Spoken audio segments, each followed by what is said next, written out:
I had an absolute incident. There was a moment. I was working at the computer, just typing along, and I had a jolting experience in my brain, which is the only way I can describe it. It just felt like the whole world tilted.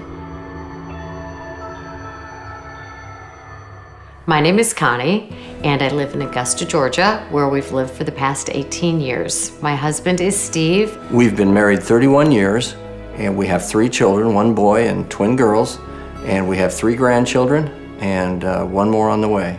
I work as a psychologist, primarily in private practice, and I do some contract work as well. I've written 4 books and have the privilege of traveling nationally and internationally speaking to groups. I went home and I kept saying, there's something wrong with my eye.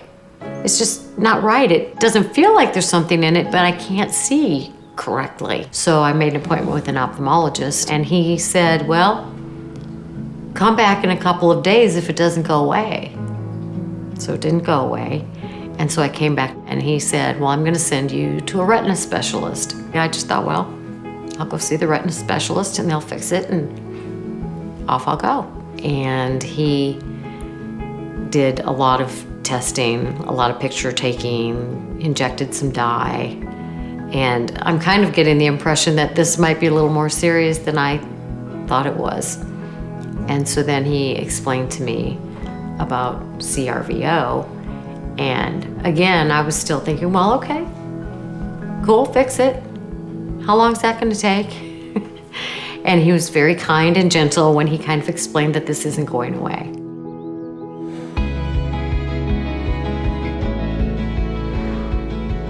When he explained the diagnosis as being similar to having had a stroke in my eye, it terrified me. My biggest fear was A, that I would have a stroke in my brain, or that it would happen in my other eye as well, and that my vision would be completely occluded.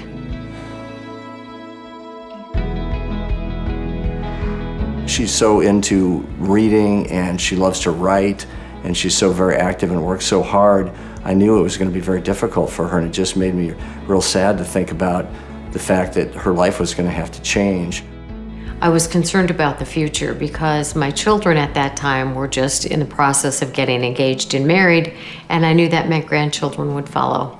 Family's always been the most important part of my life, and I did not want to miss seeing the faces of my grandbabies, which has been the greatest joy of my life. And I, of course, didn't want to miss seeing the faces of my children as they became parents either. The condition affects my daily routine more than I actually thought initially, because it affects when I drive. The lighting and the depth perception is constantly a factor. It affects reading, it affects working on the computer. And interestingly, one of the places that this condition affects my life most is eating. Food looks funny, and so it's very helpful if I wear readers when I eat. Things that I've always enjoyed doing are primarily outdoors. We would camp and water ski and hike and do a lot of outdoor activities. I still do those things. However, it took me some time to be willing to attempt them because of the depth perception primarily, and because I don't want to do any activity that would cause injury to my other eye. I felt surprised by the fact that I needed a caregiver at times, and the fact that I have always been able to do what I needed to do, and I'm very independent, has been maybe a little frustrating for my family as well, because I'm not graceful about accepting care. We have a lot of stairs at my house, and I have handrails, but if I were carrying things, my husband's arm to lean on to guide me has been extremely helpful. And when I'm with the kids or when we're hiking, I definitely need a hand when I'm walking down. I had a pretty good fall one time, actually. I was by myself at a professional conference, and the curb and The sidewalk were painted the same color, and there was no differentiation in depth for me. And so I took one step and down I went.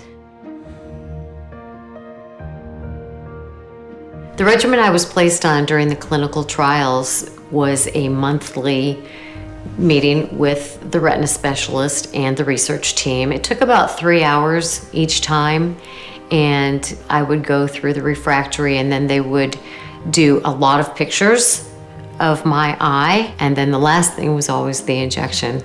And then I would drive back to my office and go back to work. The information that the doctor provided about this disease were in terms of drawing pictures for me and explaining verbally as best he could. Although I didn't really fully understand it, there were no brochures, there was no handouts, no written material.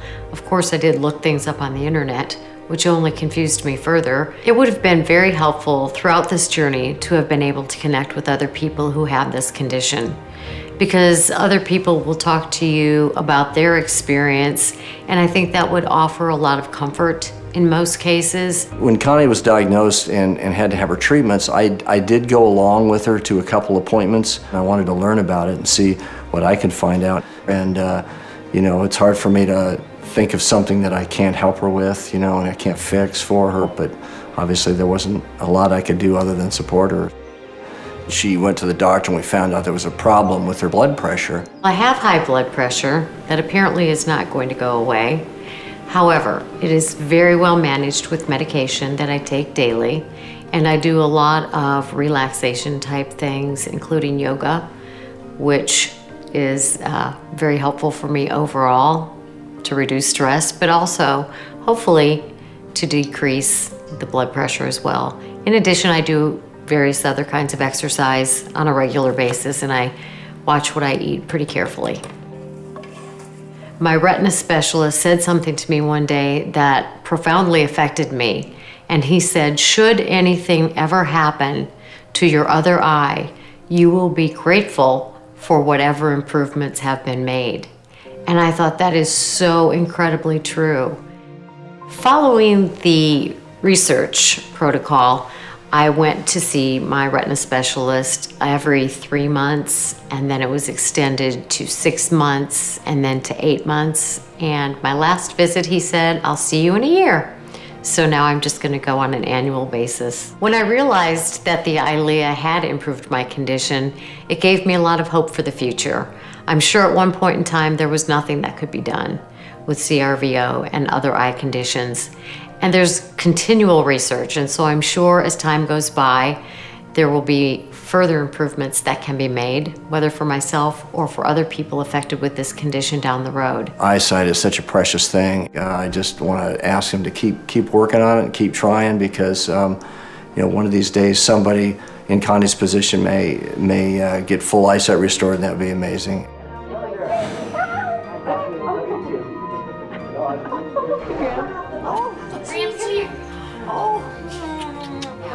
My biggest joy in life, without doubt, is the time I'm able to spend with my husband, our kids, and their kids. Life is really good for me right now, and I think maybe I even have more gratitude because I have this condition. I'm so much more aware of the fact that you can't take your sight for granted at all.